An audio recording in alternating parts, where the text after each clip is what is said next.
बिस्मिल्लाहिर्रहमानिर्रहीम। अच्छा जनाब, सो नेक्स्ट हम स्टार्ट करते हैं। मेरी आवाज क्लियर है? कोई मुझे बता सकता है? एक स्टूडेंट को उनकी यस सर, कंफ्यूजन। आ रही है। ठीक है, दैट्स गुड, ठीक हो गया। अच्छा बेटे, अभी तक हमने जो डिस्कस किया था that was validity of a test. अब हमने जो डिस्कस करना है that is the predictive value of a test. ठीक है, predictive value of a test. ठीक है। अच्छा, अब जनाब basically predictive value of a test होती क्या है? ठीक है। अच्छा, अब जो हमने चीज वैलिडिटी में डिस्कस की थी वो क्या चीज थी? वो ये चीज थी कि बेसिकली जो हम टेस्ट परफॉर्म कर रहे हैं उसकी एबिलिटी कितनी है करेक्टली आइडेंटिफाई करने की, जिसको जिन लोग को डिजीज है और जिन लोग को डिजीज नहीं है। ठीक है, ये हमने किस में डिस्कस किया? ये हमने वैलिडिटी में डिस्कस किया ऑब्वियसली। ठीक है। अच्छा, अब जो सेकंड क्वेश्चन मोस्ट इंपॉर्टेंट हमारे माइंड में आना चाहिए वो ये आना चाहिए, जो हम क्लिनिकल सेटिंग्स में हम ज्यादा जिसको अप्लाई कर सकते हैं, वो ये आना चाहिए कि अगर टेस्ट के रिजल्ट्स एक पेशेंट के लिए पॉजिटिव हैं तो क्या प्रोबेबिलिटी है कि इस पेशेंट को वाकई में डिजीज है। ठीक है, ये नहीं, मैं ये कह रहा हूं कि पहले हमने जो डिस्कस किया वो ये था कि ability of a test to correctly identify those who have the disease or similarly to correctly identify those who do not have the disease। ठीक है, ये चीज डेफिनेटली बहुत इंपॉर्टेंट है, लेकिन ये ज्यादातर पॉपुलेशंस के अंदर इंपॉर्टेंट है ना, जहां हम कम्युनिटी लेवल के ऊपर काम करें, जहां पे ज्यादातर पॉपुलेशन में डिजीज नहीं है। यानी देखो, जब हम कम्युनिटी में जाते हैं, अगर 10,000 लोग की कम्युनिटी है तो ज्यादा लोग ऐसे होते हैं ना जो हेल्दी होते हैं, कम लोग ऐसे होते हैं जो बीमार होते हैं। तो वहां पे डेफिनेटली क्वेश्चन बहुत वैलिड है कि भाई टेस्ट जो हमने कंडक्ट करना है उस टेस्ट की एबिलिटी क्या है लोगों को ये बताने में कि भाई इसको डिजीज है और इसको डिजीज नहीं है। अच्छा, अब अगर हम क्लिनिकल सेटिंग की बात करें जहां पे हम ऐसे पेशेंट्स के साथ डील करते हैं, जाहिर है क्लिनिक में वही लोग आते हैं ना जिनको बीमार होने का, डिजीज होने का लाइकलीहुड होता है, चांस होता है। तो यानी इन अदर वर्ड्स हम ये कह सकते हैं कि क्लिनिक में आने वाले ज्यादा लोग बीमार होते हैं और कम लोग ऐसे होते हैं जो ठीक होते हैं, हेल्दी होते हैं। ठीक है ना। तो क्लिनिकल सेटिंग्स में ज्यादा वैलिड क्वेश्चन हमारा ये बनता है कि अगर टेस्ट ने बताया है एक बंदे को कि इसको ये पॉजिटिव है, तो क्या प्रोबेबिलिटी है कि वाकई वो बंदा पॉजिटिव है? इसको हम कहते हैं पॉजिटिव प्रिडिक्टिव वैल्यू। और सिमिलरली अगर टेस्ट ने बताया है एक बंदे को कि ये बंदा नेगेटिव है, तो व्हाट इज द प्रोबेबिलिटी कि वो बंदा वाकई में नेगेटिव। ठीक है, इन अदर वर्ड्स हम ये कह सकते हैं, हम इसको ऐसे डिफाइन कर सकते हैं, आप लिख सकते हो इसको कि positive predictive value PPV, positive predictive value, इसको कैसे डिफाइन कर सकते हैं? The proportion of the people, the proportion of the people to have been correctly identified by the test, the proportion of the people to have been correctly identified by the test as having the disease।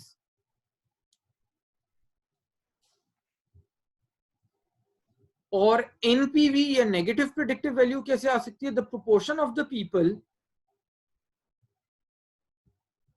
the proportion of the people to have been correctly identified by the test, to have been correctly identified by the test as not having the disease।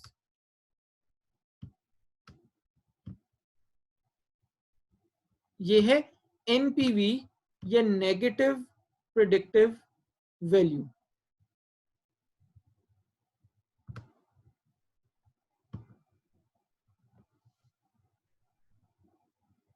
तो last वाली एक और दफा repeat कर देंगे? मैं repeat कर देता हूं, मैंने एनपीवी का बताया, नेगेटिव प्रिडिक्टिव वैल्यू का, the proportion of the people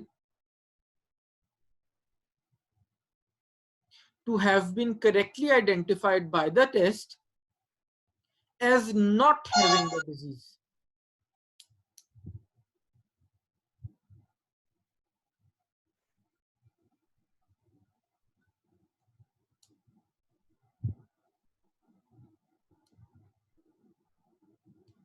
ठीक है, ये नहीं, इन अदर वर्ड्स आप ये भी अंडरस्टैंडिंग के लिए समझ सकते हो कि जब हम बात कर रहे थे वैलिडिटी की और उसके सारे दो कंपोनेंट्स थे, सेंसिटिविटी और स्पेसिफिसिटी, तो वो किस चीज के से डील कर रहा था? वो डील कर रहा था टेस्ट की एबिलिटी, टेस्ट कितना एक्यूरेट है, कितना वैलिड है और कितना नहीं है।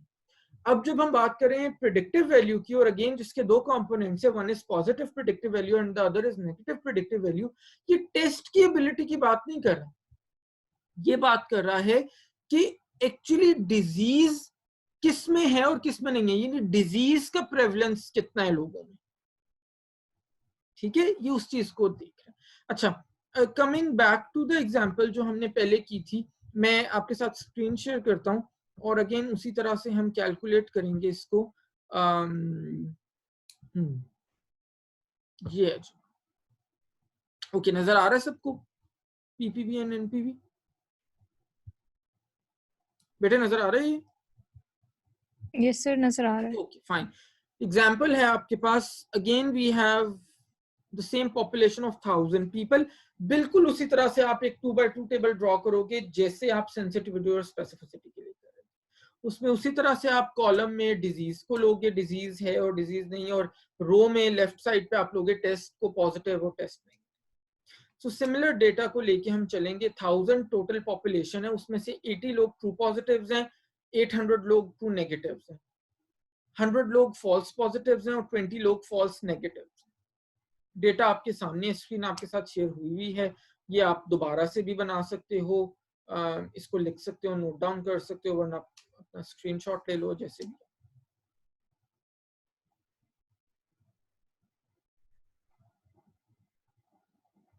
पॉजिटिव प्रेडिक्टिव वैल्यू का फॉर्मूला लिख लो बेटे, आपके सामने लिखा हुआ है, इसको मैं हाईलाइट कर देता हूं ग्रीन कलर से। True positives divided by true positives plus false positives multiplied by 100।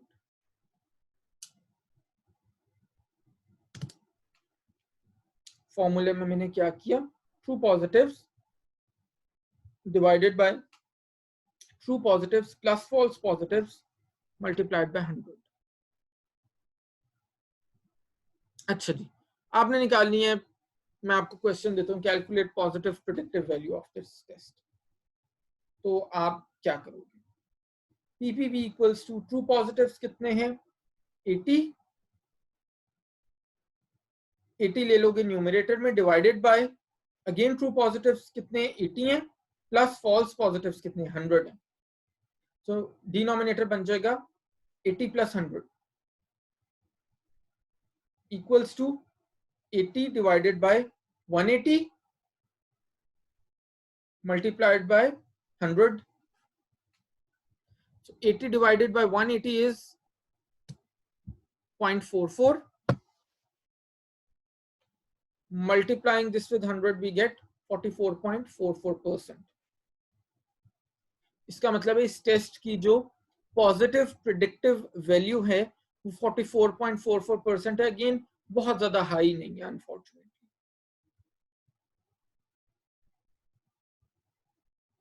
यहां तक समझ आया? ये स्टेप्स जो मैंने फॉलो किए हैं पॉजिटिव प्रेडिक्टिव वैल्यू को कैलकुलेट करने के लिए, इसमें किसी को कोई कंफ्यूजन हो, समझ में ना आया हो तो please ask me.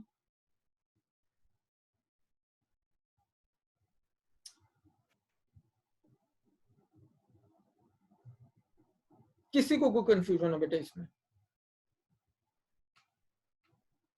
Okay good, नहीं। Next we have negative predictive value. इसी डेटा के लिए आपने कैलकुलेट करनी है, इसको मैं येलो कलर से हाईलाइट कर रहा हूं। Formula negative predictive value equals to true negatives divided by true negatives plus false negatives multiplied by 100.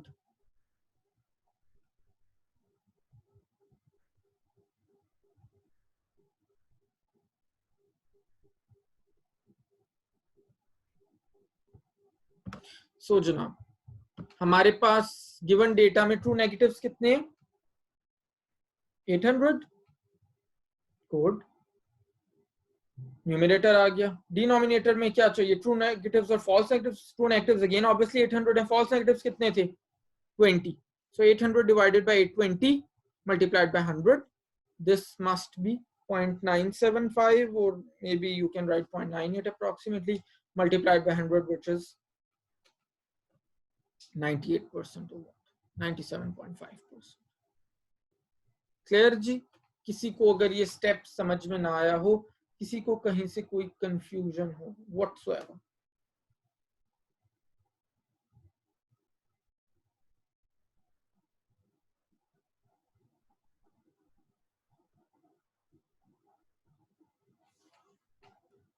अच्छा, अगर नहीं है तो जनाब फिर आप करें calculate PPV and NPV of the given data. ये एग्जाम्पल 2 जो आपके सामने है, डेटा गिवन है, इसका PPV कैलकुलेट करके मुझे बताएं और NPV कैलकुलेट करके मुझे फटाफट से बताएं।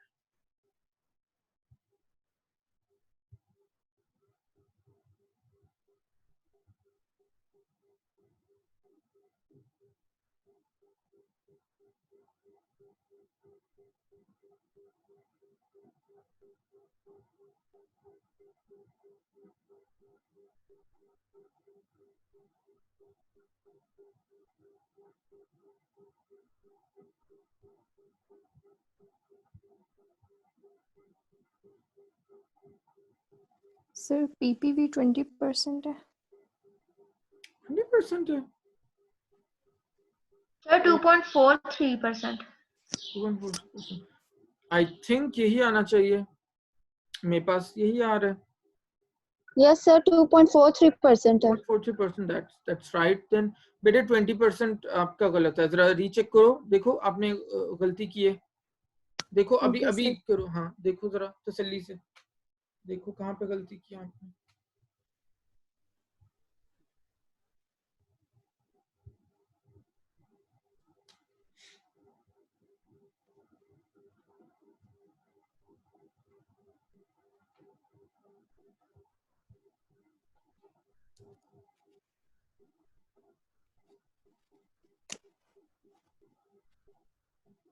और सर NPV 55.55%। ओके ठीक है, सही है, वेरी गुड।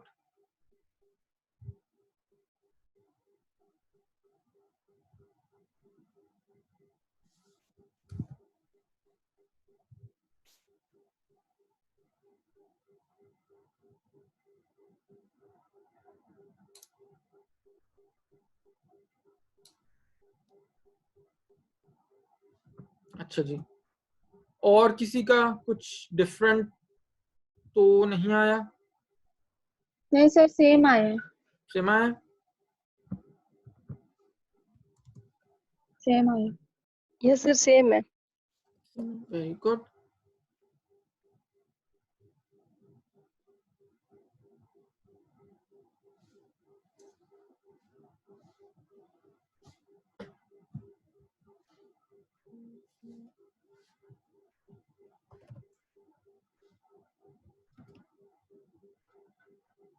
ठीक है जी, और बेटे और किसी को कोई कंफ्यूजन इसके अंदर या करेक्ट ना आया हो, प्लीज मुझे बताओ, पूछो।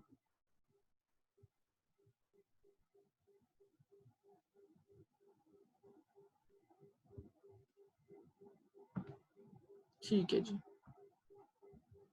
मेरा ख्याल है कि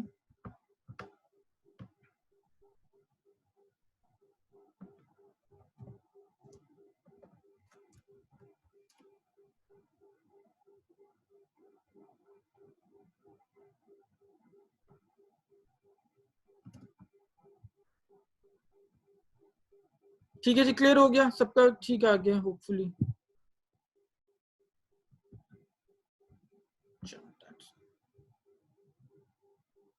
सो ये हो गया जनाब हमारा PPV भी और NPV, यानी कि positive predictive value as well as negative predictive value.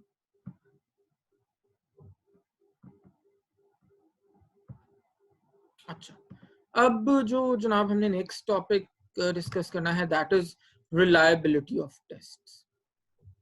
ठीक है। अच्छा, जब बेटे हम वैलिडिटी की बात करते हैं ना, तो ऑलवेज रिमेंबर कि वैलिडिटी पॉइंट आउट करता है एक्यूरेसी को। ठीक है, वैलिडिटी किसे पॉइंट आउट करता है? एक्यूरेसी को। और एक्यूरेसी का मतलब होता है, वैसे आपने फिजिक्स में ये कहीं ना कहीं पढ़ा था, बट एक्यूरेसी का मतलब ये होता है कि आपका जो टेस्ट है वो एक्चुअल वैल्यू के कितने करीब है। हम यही पता कर रहे थे ना वैलिडिटी में, सेंसिटिविटी और स्पेसिफिसिटी में, कि भाई ट्रू पॉजिटिव्स या ट्रू नेगेटिव्स कितने हैं। तो इसका मतलब है कि वैलिडिटी या एक्यूरेसी हमें बताती है कि आपका टेस्ट एक्चुअल वैल्यू के, ट्रू वैल्यू के कितना क्लोज है। जितना आपका टेस्ट एक्चुअल या ट्रू वैल्यू के क्लोज होता है उतना ज्यादा वो हाईली वैलिड होता है, उतना ज्यादा हम कहते हैं ये हाईली एक्यूरेट टेस्ट है। अब जो हम टॉपिक डिस्कस करने जा रहे हैं उसको कहते हैं reliability. Always remember, reliability means repeatability. R से रिलायबिलिटी, आर से रिपीटेबिलिटी। रिपीटेबिलिटी और रिलायबिलिटी मींस कि जब हम टेस्ट को रिपीट करते हैं तो उसकी वैल्यूज कितनी सिमिलर या कितनी डिफरेंट आती हैं। ठीक है, देखो मैंने क्या बताया, मैंने बताया कि जो हमने वैलिडिटी को डिस्कस किया, वैलिडिटी का मतलब होता है एक्यूरेसी। एक्यूरेसी का सीधा सा इंटरप्रिटेशन ये होता है कि जब आप एक टेस्ट करते हैं तो उस टेस्ट की वैल्यूज एक्चुअल वैल्यू के कितने करीब आती है। ठीक है, and on the other hand reliability always refers to repeatability. और इसका मतलब ये होता है कि जब आप अपने टेस्ट को रिपीट करते हैं, बार बार परफॉर्म करते हैं, तो उसकी वैल्यूज एक दूसरे के कितने करीब या कितनी दूर आती है। ठीक है, it's a very common thing. आप जब भी फिजिक्स या केमिस्ट्री के प्रैक्टिकल्स करते थे, वो टाइट्रेशन वाले केमिस्ट्री के प्रैक्टिकल्स, या फिजिक्स में जब रीडिंग्स लेते थे, तो आप एक रीडिंग लेते थे या 3 रीडिंग्स लेके उनका मीन कैलकुलेट करते थे?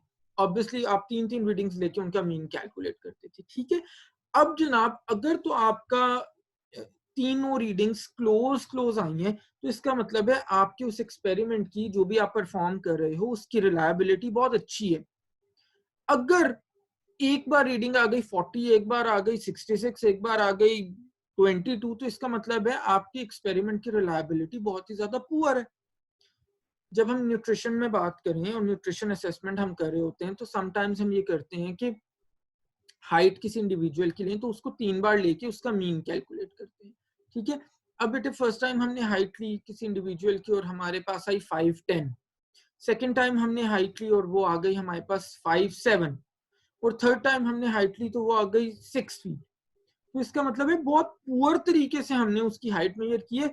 हर बार 2-2, 3-3 इंचेस का डिफरेंस आ गया। ऐसा ह्यूमनली आपको पता पॉसिबल तो नहीं है। हाँ, ऑन द अदर हैंड अगर हमने किसी बंदे की हाइट ली, फर्स्ट टाइम आई 5'10", सेकंड टाइम आई 5'11", थर्ड टाइम अगेन आई 5'11", तो इसका मतलब है फाइन, हमने बड़ा अच्छे से उसको जब हम मीन लेंगे तो वो 5 फीट और 10.5 इंचेस तकरीबन इस तरह से आएगी। तो इसका मतलब है कि ये वाला मेथड, ये वाला एक्सपेरिमेंट हमारा हाईली रिलायबल। ठीक है, तो again remember, validity, accuracy close to the actual value, reliability, repeatability, जब टेस्ट को रिपीटेडली परफॉर्म करते हैं तो values close to one another, उसको हम कहते हैं रिलायबिलिटी या रिपीटेबिलिटी। ठीक है, तो वैलिडिटी भी बहुत इंपॉर्टेंट होती है किसी भी टेस्ट की अच्छा होने के लिए, और रिलायबिलिटी भी बहुत इंपॉर्टेंट होती है। अगर एक टेस्ट की वैलिडिटी बहुत अच्छी है, यानी वो हाईली एक्यूरेट है, लेकिन उसकी रिलायबिलिटी खराब है, तो क्या फायदा होगा? हम 10 लोगों पे, 10 पेशेंट्स पे टेस्ट करेंगे तो हर बार ही वो एक दफा ईस्ट की फिगर बताएगा, एक दफा वेस्ट की फिगर बताएगा, कोई फायदा नहीं। इसी तरह अगर एक टेस्ट की रिलायबिलिटी बहुत अच्छी लेकिन वैलिडिटी बहुत पुअर है, तो उसका भी कोई फायदा नहीं। यानी रिपीट करने पे तो वो क्लोज वैल्यूज दे रहे हैं, लेकिन वो सारी वैल्यूज ही आपस में तो क्लोज आ रही है लेकिन एक्चुअल वैल्यू से बहुत दूर है, तो again it is of no use. तो हेंस हमें पता चला कि किसी भी टेस्ट की वैलिडिटी और रिलायबिलिटी दोनों बड़ी इंपॉर्टेंट। ठीक है, अच्छा, अब 3 मेजर फैक्टर्स हैं जो हमारे किसी भी टेस्ट की रिलायबिलिटी को डिटरमिन करे होते हैं। एक को हम कहते हैं intra subject variation, page number में हूं 105 पे। First one is intra subject variation, second one is intra observer variation, third one is inter observer variation. मैंने 3 फैक्टर्स बताए, वो कौन से 3 फैक्टर्स हैं जो किसी भी टेस्ट की रिलायबिलिटी को अफेक्ट करते हैं, डिटरमिन करते हैं। One is intra subject variation, second is intra observer variation और third is inter observer variation.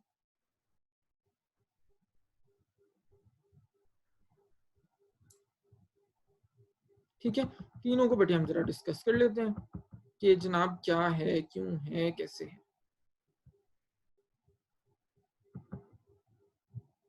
अच्छा, अब आ जाते हैं इंट्रा सब्जेक्ट वेरिएशन पे।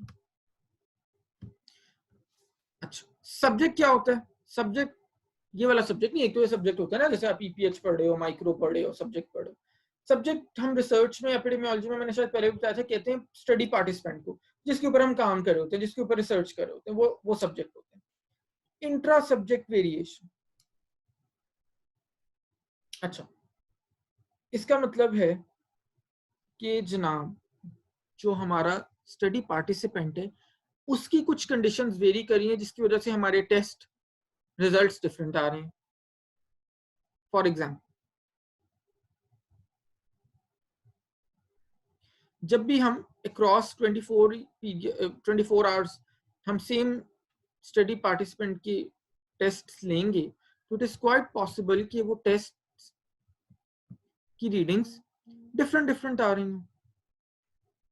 क्यों डिफरेंट डिफरेंट आ सकती हैं? वो ऐसे डिफरेंट आ सकती हैं कि पहली बार लेट से हमने ब्लड शुगर लेवल्स चेक कर रहे थे, पहली बार जब हमने पेशेंट का चेक किया तो वो फास्टिंग पे था, खाली पेट था, तो लेवल्स डिफरेंट आए। 4 घंटे बाद हमने चेक किया, लेकिन उस वक्त पेशेंट ने बिल्कुल 2 मिनट पहले खाना खत्म किया था, वो लेवल्स डिफरेंट आएंगे। शाम में हमने दोबारा चेक किया, तो उस वक्त जब शाम में हमने चेक किया तो पेशेंट को खाना खाए हुए 2 घंटे हो चुके थे। इसका मतलब है एक दिन में हमने 3 बार सेम पेशेंट को चेक किया, लेकिन पेशेंट की एंड पे कुछ कंडीशंस डिफरेंट हो गई, जिसकी वजह से ब्लड शुगर लेवल तीनों बार डिफरेंट आए। क्लियर? अच्छा, एक और एग्जांपल ले लेते हैं। हमने पेशेंट का ब्लड प्रेशर चेक किया इस्लामाबाद में बैठ के, क्लिनिक में बैठ के, ब्लड प्रेशर की एक रीडिंग आ गई। 4 घंटे बाद हम पेशेंट को अपने साथ मरी ले गए, मरी जाके हमने उसका ब्लड प्रेशर चेक किया। ब्लड प्रेशर की रीडिंग सेम आएगी या डिफरेंट आएगी? बिल्कुल डिफरेंट आएगी। ऑल्टीट्यूड का डिफरेंट आ गया ना, जैसे जैसे हम ऊपर जाते हैं ब्लड प्रेशर वेरी करता है हमारा। ठीक है, एक और एग्जांपल ले लेते हैं। ओके, जब हम पेशेंट को ऑब्जर्व करते हैं न्यूट्रिशनली स्पीकिंग, न्यूट्रिशन असेसमेंट करते हुए, तो हम कहते हैं भाई पेशेंट की आईज पेल हूं अगर, तो उसका मतलब है मे बी इसको नहीं है।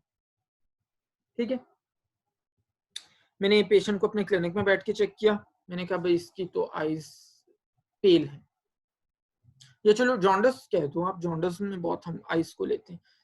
मैंने क्लिनिक में चेक किया, मैंने कहा भाई पेशेंट की आइस पेल है, this is definitely indicating jaundice.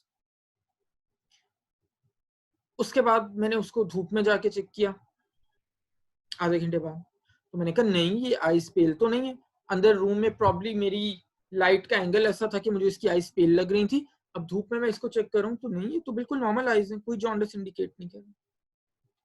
इसका मतलब है कि जब सब्जेक्ट की कंडीशंस चेंज होती हैं, पेशेंट की, स्टडी पार्टिसिपेंट की कंडीशंस चेंज होती हैं, तो intra subject variation is quite possible. ठीक है, तो इसकी वजह से जब हम टेस्ट को रिपीट करेंगे तो वैल्यूज डिफरेंट डिफरेंट आएंगी। क्लियर हो गया? Second is intra observer variation.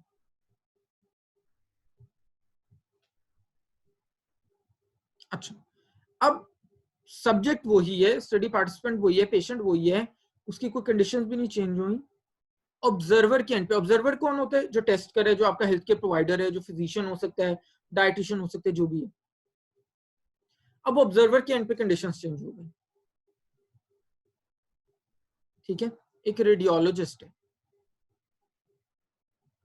X ray देख रहा है। ठीक है, पहले टाइम उसने एक्सरे देखा, कमरे की लाइटिंग प्रॉपर नहीं थी, उसने कहा हड्डी का फ्रैक्चर बहुत ज्यादा है।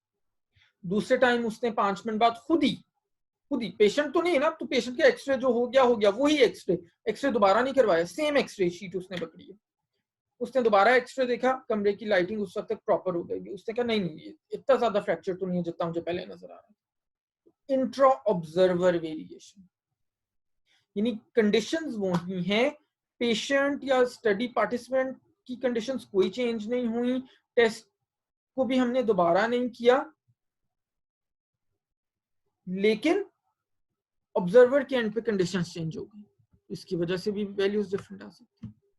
लास्ट है हमारा inter observer variation. Inter observer का क्या मतलब है? इंटर ऑब्जर्वर का मतलब है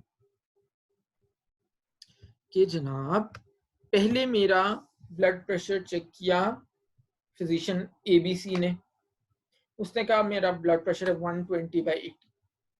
5 मिनट के बाद फिजिशियन की ड्यूटी चेंज हो गई, वार्ड में कोई और डॉक्टर आ गया, उसने मेरा ब्लड प्रेशर चेक किया, उसने कहा ओहो आपका तो ब्लड प्रेशर, किस बेवकूफ ने कहा था 120/80, आपका तो 140/90 है, आपका तो हाई ब्लड प्रेशर है।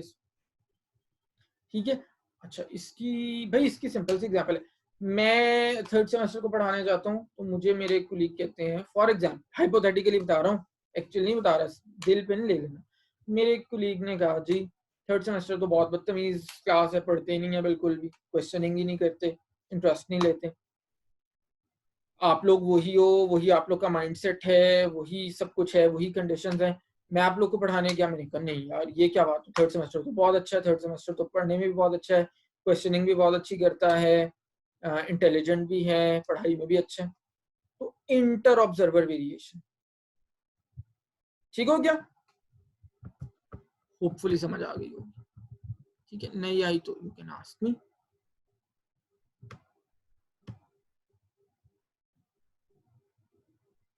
ठीक है, अच्छा अब जनाब जहां पे हम ये बात कर रहे हैं कि वैलिडिटी और रिलायबिलिटी किसी भी टेस्ट की बड़ी इंपॉर्टेंट होती है, वहां पे अब हमें ये भी देखना है कि क्या वैलिडिटी और रिलायबिलिटी का आपस में कोई रिलेशनशिप भी है या नहीं है। तो उसके लिए अगेन मुझे आपके साथ स्क्रीन शेयर करनी पड़ेगी, और स्क्रीन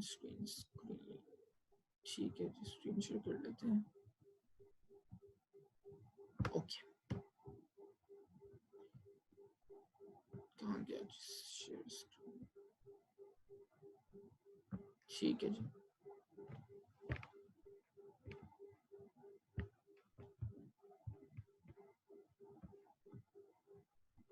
अच्छा जी, ये नजर आ रहा है बेटे, ये नजर आ रहा है ग्राफ? यस सर नजर आ रहा है। ओके सही है। ये जनाब एक हमारे पास ग्राफ प्लॉट हुआ है, ये यहाँ पे इंडिकेट करे ट्रू वैल्यू, ये टेस्ट को हमने किया मे बी 10 टाइम्स या 15 टाइम्स या 50 टाइम्स, ये टेस्ट के रिजल्ट्स हैं, ये जो कर्व है ना, ये वाला, ये कर्व, ये सारे ये इसके अंदर ये टेस्ट के रिजल्ट्स हैं, ये इस कर्व के अंदर। ट्रू वैल्यू कहाँ पे, ये है। मैंने क्या कहा था, वैलिडिटी या एक्यूरेसी क्या होती है, close to the true value, और रिलायबिलिटी क्या होती है, values close to each other. जब हम एक टेस्ट को मल्टीपल टाइम्स करते हैं, अगर वैल्यूज एक दूसरे के क्लोज आए तो हम कहते हैं कि जनाब ये रिलायबल। अच्छा, मुझे अब ये ग्राफ देख के बताओ कि क्या ये टेस्ट वैलिड है या ये टेस्ट रिलायबल है, या दोनों में से कुछ भी नहीं है।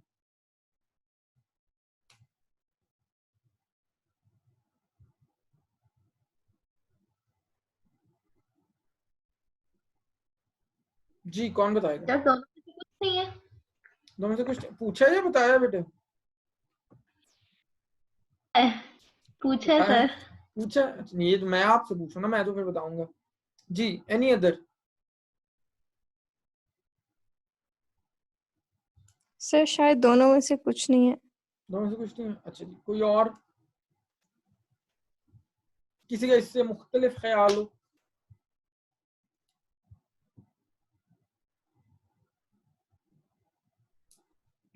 चलो मैं बताता हूँ। अच्छा जी, अब जरा इस टेस्ट को, इस ग्राफ को गौर से देखो। ट्रू वैल्यू कहाँ पे है? ये एरो लगा हुआ है, ये ट्रू वैल्यू है। और टेस्ट रिजल्ट सारे के सारे कहाँ से शुरू हो रहे हैं? ये इस पॉइंट से शुरू हो रहे हैं। ये देखो, ये जहाँ पे हैंड बना हुआ है, और ये सारे, ये इस कर्व के अंदर ये सारे टेस्ट रिजल्ट्स हैं। इसका मतलब है भाई ये टेस्ट वैलिड तो नहीं है। कैसे मैंने कह दिया वैलिड नहीं है या एक्यूरेट नहीं है? क्योंकि ट्रू वैल्यू से बहुत दूर है। ठीक है, तो it is not a valid test, it is not an accurate test. Reliable ये है। क्यों रिलायबल है? बेटे सारी की सारी वैल्यूज ये देखो इस कर्व के अंदर ही आ रही है ना। छोटी सी इसकी विड्थ है इस कर्व की। पहली वैल्यू ये आ गई, दूसरी ये आ गई, तीसरी ये आ गई, चौथी ये आ गई, पांचवी ये आ गई, छठी ये आ गई, XYZ। तो इसका मतलब है कि this test is not valid but reliable. अच्छा चलो अब ये बताओ, सेकंड ग्राफ देखो और मुझे बताओ ये क्या है? सर ये वैलिड है लेकिन रिलायबल नहीं है। Very very good, excellent. ठीक है, जैसे अब्दुल हमीद ने बताया बिल्कुल सही है कि ये वाला जो टेस्ट है ये वैलिड है बट ये रिलायबल नहीं है। क्यों ऐसा क्यों है? इसलिए ऐसा है कि आप देखो ऊपर वाले ग्राफ में ये सारी वैल्यूज कितनी क्लोज थी, विड्थ कितनी छोटी सी थी, सारे टेस्ट रिजल्ट्स यहीं पे आ रहे हैं। अब यहाँ पे जरा विड्थ देखो इसकी, यहाँ पहली वैल्यू ये आई, दूसरी, तीसरी, चौथी, पांचवी, छठी, सातवीं, आठवीं, नौवीं, 10वीं, लेट्स से कि 15 टाइम्स रिपीट किया तो 15th वैल्यू कहीं यहाँ जाके आ रही है। तो बहुत हैपहैजर्ड वैल्यूज रिपीट होने पे आ रही है। तो इसका मतलब है भाई रिलायबल तो बिल्कुल नहीं है। हाँ वैलिड है। वैलिड क्यों है? क्योंकि देखो ट्रू वैल्यू बिल्कुल सेंटर में है। तो यहाँ पे अगर वैल्यू आई वो भी ट्रू के करीब है, यहाँ पे आई वो भी ट्रू के करीब है, यहाँ पे आई वो भी ट्रू के करीब है, यहाँ पे वो भी ट्रू के करीब है। दैट मीन्स टेस्ट वैलिड है लेकिन टेस्ट रिलायबल नहीं। अच्छा थर्ड ये मुझे बताओ ये क्या है? ये वैलिड भी है सर, रिलायबल भी है। यस सर, वैलिड और रिलायबल दोनों है। वेरी गुड, बिल्कुल सही है। ये वैलिड भी है, रिलायबल भी है। क्यों है भाई? वैलिड इसलिए है कि भाई बिल्कुल सेंटर के अंदर ये ट्रू वैल्यू इंडिकेट कर रहा है और ये सारी टेस्ट की वैल्यूज ये उसके राइट लेफ्ट बिल्कुल पास पास में। और रिलायबल इसलिए कि ये देखो अगेन फर्स्ट वाले ग्राफ की तरह इसकी विड्थ कितनी कम है। क्या हो गया? ये देखो फर्स्ट में भी विड्थ कम थी और ये थर्ड में भी विड्थ थी, ये देखो कितनी कम है। तो इसका मतलब है सारी वैल्यूज आसपास इधर ही कहीं घूम रही हैं। तो ये वैलिड भी है और रिलायबल भी है। अच्छा चलो मुझे ये बताओ, ये वाला जो है, ये वाला जहाँ पे ये हैंड मैं कर रहा हूँ, ये ट्रू वैल्यू को मैं यहां से हटा के सेंटर में से इधर ले आता हूँ। ट्रू वैल्यू लेट्स अज्यूम यहाँ पे जहाँ मेरा हैंड है, ये इस वक्त मेरा नहीं मतलब माउस कर्सर है यहाँ पे, यहाँ ट्रू वैल्यू है। अब ये टेस्ट क्या होगा? रिलायबल होगा या वैलिड होगा या क्या होगा? दोनों होंगे सर दोनों नहीं होगा। दोनों नहीं होगा। Very good. क्यों दोनों नहीं होगा? इसलिए नहीं होगा कि ट्रू वैल्यू भी बहुत दूर हो जाएगी। ये देखो यहाँ पे सारे टेस्ट के रिजल्ट्स आ रहे हैं, मैंने कहा ट्रू वैल्यू इधर है, तो ट्रू वैल्यू से तो करीब करीब कोई भी नहीं है, तो इनवैलिड है। और रिलायबल भी नहीं है क्योंकि बहुत ज्यादा विड्थ है कर्व की, ये यहाँ से शुरू होकर यहाँ तक सारे टेस्ट जब हम रिपीट करें तो उसकी वैल्यूज आ रही है। तो दैट मीन्स अगर ऐसा सिनेरियो होता तो वो वैलिड भी नहीं होता और रिलायबल भी नहीं। ठीक है जी, क्लियर हो गया? समझ आई ये वाली चीज? इसको हम कहते हैं, यस सर आ गया। वेरी गुड, इसको हम कहते हैं कि ये रिलेशनशिप है किस चीज में? Between validity and reliability. ठीक है, और इससे हमें एक और बात पता चली कि भाई इट इज क्वाइट पॉसिबल कि हमारा जो टेस्ट रिजल्ट है वो वैलिड है लेकिन रिलायबल नहीं है। ऑन द अदर हैंड ये भी हो सकता है कि हमारा टेस्ट रिलायबल है, वैलिड नहीं है। तीसरी कंडीशन ये भी हो सकता है कि टेस्ट बहुत ही अच्छा है तो वो वैलिड भी है, रिलायबल भी है। और चौथी कंडीशन जैसे हमने लास्ट में डिस्कस की कि ये भी हो सकता है कि टेस्ट बहुत पुअर है और ना तो वो वैलिड है किसी तरह से और ना वो रिलायबल है किसी तरह। तो कंक्लूजन क्या है आज का टेक होम मैसेज क्या है कि किसी भी टेस्ट को अच्छा होने के लिए उसका वैलिड होना भी बहुत ज्यादा जरूरी होता है, उसका रिलायबल होना भी बहुत ज्यादा जरूरी है। ठीक है, और स्क्रीनिंग और डायग्नोस्टिक टेस्ट की बात करें तो उसकी वैलिडिटी यानी सेंसिटिविटी स्पेसिफिसिटी भी हाई होनी चाहिए और उसकी पीपीवी और एनपीवी यानी उसकी जो प्रेडिक्टिव वैल्यू है वो भी हाई होनी चाहिए। ठीक है, तो ये चारों फैक्टर्स जितने हाई होंगे हम कहेंगे वो टेस्ट उतना अच्छा है, उतना हम उसके ऊपर ट्रस्ट कर सकते हैं, उतना ट्रस्ट कर।